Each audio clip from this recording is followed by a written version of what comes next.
Hello friends, welcome back. स्वागत है आप सभी का। तो इस चैनल पर हम आपको नेक्स्ट डे के लिए बताते हैं कि क्रूड ऑयल और यूएस ऑयल में क्या टारगेट रहेंगे, कौन सी ऐसी चीज़ें हैं जो कि इम्पैक्ट डाल रही हैं इन दोनों के ऊपर। तो चलिए शुरुआत कर लेते हैं कि 5 अक्टूबर 2023 को यानी कि थर्सडे को क्या रह सकता है क्रूड ऑयल में और कौन सी चीज़ें इम्पैक्ट डालेंगे और क्या रहेंगे टारगेट्स। लेकिन उससे पहले बात कर लेते हैं कि जो पिछली वीडियो है उनमें जो मैंने आपको टारगेट दिए थे उनका क्या रहा। तो यहाँ पर आप देख सकते हैं कि एग्जैक्टली इस लेवल पर मैंने आपको पिछली वीडियो में कहा था कि इस लेवल पर एक स्ट्रॉन्ग रेसिस्टेंस इसे मिल सकता है। और यहाँ पर आप देख सकते हैं कि एग्जैक्टली उसी लाइन पर इसे रेसिस्टेंस मिला है और उसको ये ब्रेक नहीं कर पाया ऊपर, और यहीं से ही इसने वापस मुड़ा ये। और पूरा दिन भर आप देख सकते हैं कि नीचे की ओर को रहा और नीचे के जितने भी टारगेट्स थे हमारे वो सारे के सारे इसने अचीव करे और उसके बाद ही और भी यहाँ पर नीचे को गया है। तो दोस्तों अभी यहाँ पर इसका रीज़न हम जान लेते हैं कि ये इतना जो नीचे गया है उसका क्या कारण है। तो बहुत सारे कारण हैं आज जिनकी वजह से क्रूड ऑयल इतना नीचे हो गया है, और इतना नीचे को जाने के एक कारण नहीं होता, बहुत सारे होते हैं। तो हम एक एक करके बात कर लेते हैं। तो सबसे पहला जो कारण है वो ये है कि यूनाइटेड स्टेट्स में सितंबर का एम्प्लॉयमेंट रिपोर्ट आई है और वो काफ़ी वीक आई है। अब अगर जो एक एम्प्लॉयमेंट रिपोर्ट है अगर वो खराब आती है, इसका मतलब है कि एम्प्लॉयमेंट नहीं आ रहा है यूनाइटेड स्टेट्स में। अब अगर एम्प्लॉयमेंट नहीं आ रहा है तो वो क्या इंडिकेट करता है, वो इंडिकेट करता है स्लो डाउन लेबर मार्केट का।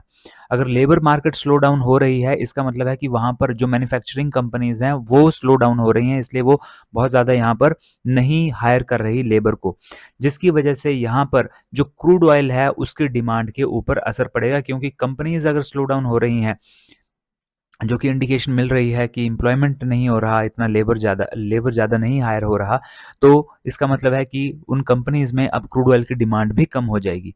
तो इसकी वजह से ये एक चीज़ इंडिकेट करती है कि इकोनॉमिक स्लोडाउन आ रहा है।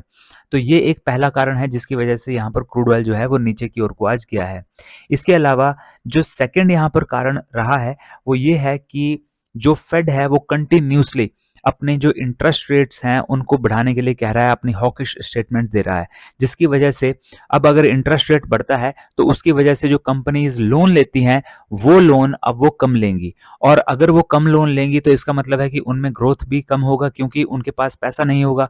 अगर इंटरेस्ट रेट कम होता तो वो ज़्यादा लोन ले पाती तो ज़्यादा प्रोडक्शन होती, ज़्यादा वो एक्सपेंड हो पाती, ज़्यादा लेबर हायर कर पाती। लेकिन अब ऐसा नहीं होगा, जिसकी वजह से क्या होगा कि स्लो डाउन आने की संभावना और ज़्यादा बढ़ जाएगी और सीधा इम्पैक्ट जो है वो डिमांड पर पड़ेगा क्रूड ऑयल की, क्योंकि कंपनीज में स्लो डाउन आना यानी कि क्रूड ऑयल की डिमांड कम होना। तो ये एक दूसरा कारण है।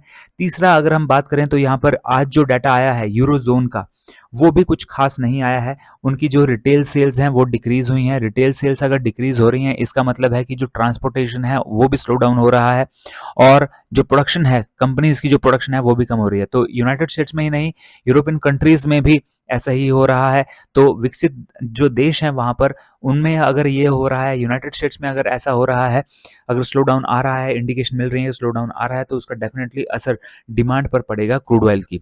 तो ये भी एक कारण है कि यूरो जोन में आज जो भी डाटा आना था वो कुछ खास नहीं आया कंपनीज के लिए, क्योंकि आज काफी सारा पीएमआई का डाटा यहाँ पर आना था जो यहाँ पर नेगेटिव चीजें इंपैक्ट यहाँ पर डाल रहा है। नेक्स्ट जो यहाँ पर जो कारण है वो ये है कि आज इन्वेंट्री का डाटा अच्छा आया, यानी कि इन्वेंट्री कम आई है। जो क्रूड ऑयल की इन्वेंट्री है वो कम आई है, साथ ही जो डिस्टिलेट स्टॉक्स है उसकी इन्वेंट्री भी कम आई है, जो कि क्रूड ऑयल के लिए सपोर्ट देता है। क्रूड ऑयल उसकी वजह से ऊपर जा सकता था।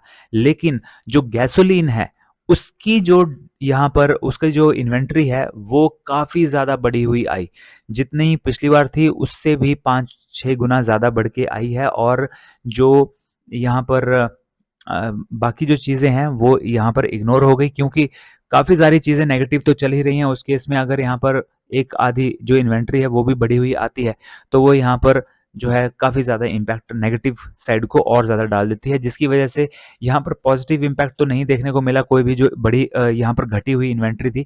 लेकिन जो बढ़ी हुई इन्वेंट्री आई गैसोलीन की उसका नेगेटिव इम्पैक्ट हमें यहाँ पर ज़्यादा देखने को मिल गया, क्योंकि वो एड ऑन हो गया बाकी जो नेगेटिव चीज़ें यहाँ पर चल रही हैं उनके साथ। तो यहाँ पर एक और ये कारण है जिसकी वजह से गिरावट हमें देखने को मिली है। और इसके अलावा अगर हम ओपेक कंट्रीज की बात करें तो 3:30 बजे आज उनकी रिपोर्ट भी आनी थी।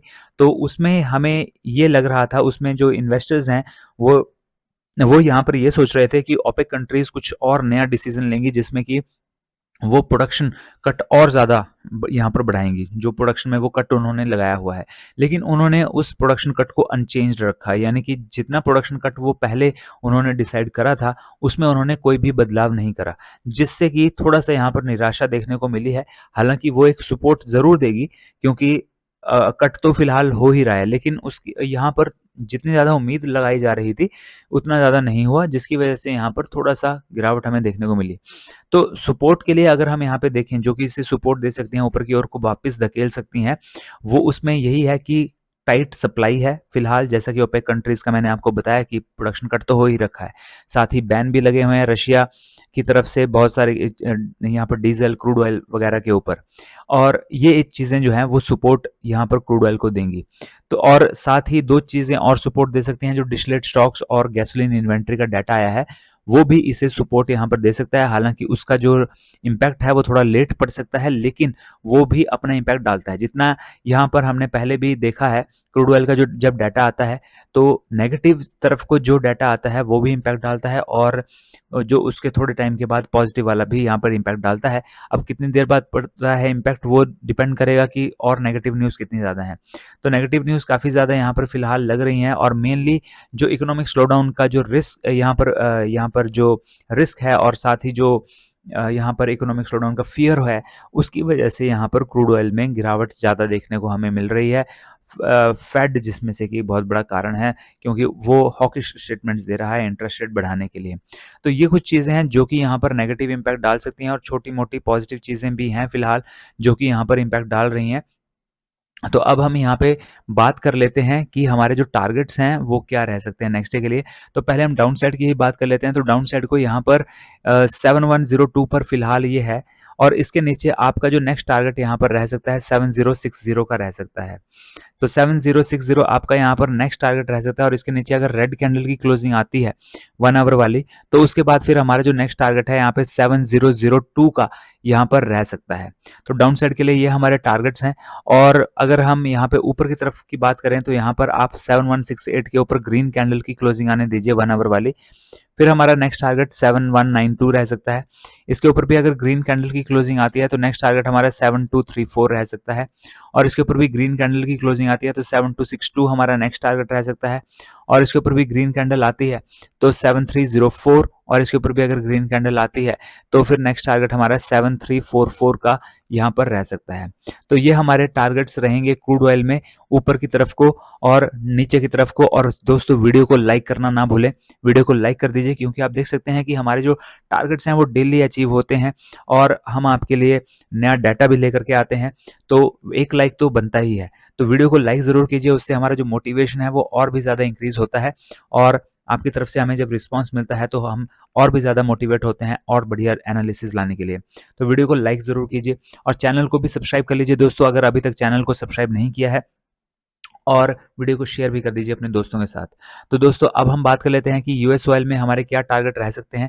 तो यूएस ऑयल में स्विच कर लेते हैं, लेकिन एक्सनेस पर आपने अपना फॉरेक्स ट्रेडिंग अकाउंट अभी भी ओपन नहीं करा है, तो जल्दी से इस वीडियो के डिस्क्रिप्शन बॉक्स में जाइए और वहां पर अपना अकाउंट एक्सनेस पर ओपन कर लीजिए। सबसे ऊपर आपको लिंक मिलेगा डिस्क्रिप्शन बॉक्स में, उस पर क्लिक कीजिए और अकाउंट ओपन कर लीजिए। आपकी हेल्प के लिए यहाँ पर आई बटन में वीडियोज भी दी हुई हैं, कैसे आप अकाउंट ओपन कर सकते हैं, मनी ऐड कर सकते हैं, विड्रॉ कर सकते हैं। तो आप उन वीडियोज़ की हेल्प से भी अकाउंट ओपन कर सकते हैं। बहुत ही बढ़िया प्लेटफॉर्म है, और मैं पर्सनली इसका यूज़ करता हूँ, इसलिए मैं आपको भी रेकमेंड करता हूँ एक्सनेस का प्लेटफॉर्म। और यहाँ पर एक्सपीरियंस बहुत ज़्यादा है इन्हें, और सबसे अच्छी बात है कि इनकी आफ्टर सेल सर्विसेज बहुत ज़्यादा बढ़िया हैं। विड्रॉ विद इन 1 आवर आपके अकाउंट में मनी आ जाती है, इतना बढ़िया है। तो बहुत ही बढ़िया प्लेटफॉर्म है, आप उसका ज़रूर इस्तेमाल कीजिए। और यूएस ऑयल में जब आप ट्रेडिंग करते हैं तो एमसीएक्स की तरह आपको हैवी मार्जिन नहीं रखना पड़ता, साथ ही गैप अप गैप डाउन की समस्या नहीं आती। तो काफ़ी अच्छी यहाँ पर आपको जो है इसकी फीचर्स मिल जाती हैं। तो दोस्तों, अब हम बात कर लेते हैं कि टारगेट क्या रहेंगे। दोस्तों, यहाँ पर ये अपने डाउन साइड को एक यहाँ पर ये ब्रेक कर चुका है, और फिलहाल रेड कैंडल भी बनी हुई है। तो हमारे यहाँ पर इजीली नेक्स्ट टारगेट 84.56 का यहाँ पर रहेगा, क्योंकि इंडिकेशन मिल चुकी है डाउन साइड के लिए ये नेक्स्ट टारगेट की। तो यहाँ पर आपका यहाँ पर एक्टिव हो चुका है, यहाँ पर डाउन साइड का ये टारगेट आपका रह सकता है 84.56 का। इसके नीचे भी अगर रेड कैंडल की क्लोजिंग आती है तो नेक्स्ट टारगेट हमारा 84.07 का यहाँ पर रह सकता है। जबकि यहाँ पर ऊपर की तरफ अगर हम बात करें तो यहाँ से ऊपर 85.28 के ऊपर जब ग्रीन कैंडल की क्लोजिंग आएगी तो नेक्स्ट टारगेट हमारा 85.97 रहेगा। इसके ऊपर भी अगर ग्रीन कैंडल की क्लोजिंग आएगी तो 86.46 रहेगा। इसके ऊपर भी अगर 1 आवर वाली ग्रीन कैंडल की क्लोजिंग आएगी तो नेक्स्ट टारगेट यहाँ पर रहेगा 87.19, और उसके ऊपर भी ग्रीन कैंडल की क्लोजिंग आती है तो नेक्स्ट टारगेट हमारा 87.63 का यहाँ पर रह सकता है। तो दोस्तों ये यूएस ऑयल के हमने आपको फिलहाल टारगेट्स बताए, और जो है ये आपके तब अचीव होंगे जब आपने एक्सनेस पर अकाउंट ओपन किया होगा। और ईएमए और ईएमए प्लस वी वैप, ये दो स्ट्रैटेजीज भी हम आपके लिए लेकर के आए हैं। आप उन दो स्ट्रैटेजीज को जरूर देखिए, वो 5 मिनट टाइम फ्रेम पर आप उनका यूज कीजिए और वो डेफिनेटली आपके जो प्रॉफिट हैं उसको बढ़ा देंगी, क्योंकि उनको पर्सनली मैं यूज़ करता हूँ और इंट्राडे में वो बहुत सही काम करती हैं। तो उनका लिंक भी आपको यहाँ पर आई बटन में मिल जाएगा, आप उन वीडियोस को भी ज़रूर देखिए। तो दोस्तों ये था एनालिसिस यूएस ऑयल में और क्रूड ऑयल में। आई होप आपको ये वीडियोस पसंद आ रही हैं, और अगर वीडियोस पसंद आ रही हैं तो वीडियो को लाइक ज़रूर कीजिए। चैनल को अभी भी सब्सक्राइब नहीं किया है तो जल्दी से चैनल को भी सब्सक्राइब कर लीजिए। और ये वीडियोस आपको सिर्फ एजुकेशन पर्पज़ के लिए बनाई जा रही हैं। हम सेबी रजिस्टर्ड फाइनेंशियल एडवाइजर्स नहीं है, तो ट्रेड लेने से पहले अपने फाइनेंशियल एडवाइजर से आप जरूर सलाह लीजिए। Have a nice day, good bye and stay safe.